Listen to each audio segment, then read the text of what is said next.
Hello guys. Hello guys. Nandito tayo sa Victory Mall. Kasi galing tayo dun sa binila natin.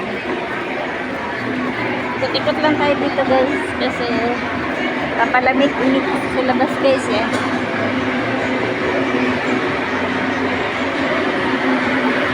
Ayan guys.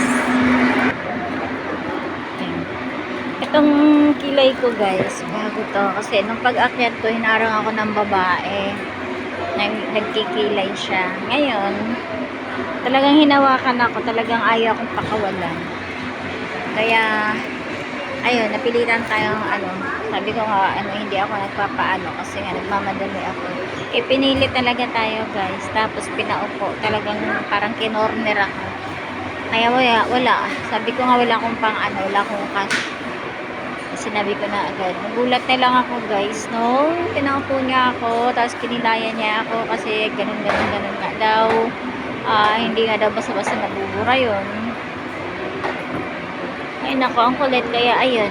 Tapos, alam niyo ba guys, nung pagkatapos niyang gawin yun, hinihingian niya ako ng tip daw. Wala naman ako maibigay kasi wala nga akong cash kasi nga nasa Gcash. Kahit na daw Gcash, i-Gcash ko na lang daw.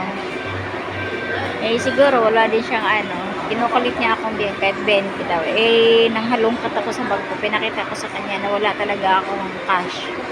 Wala talaga akong Kaya, ayun.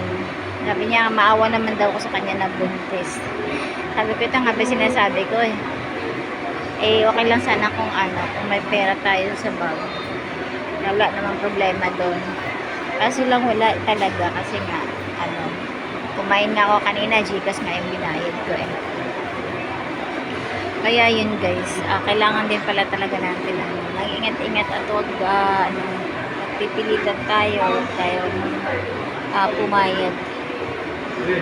Ayan. So thank you for watching guys. God bless and God bless you all. Salamat sa panonood.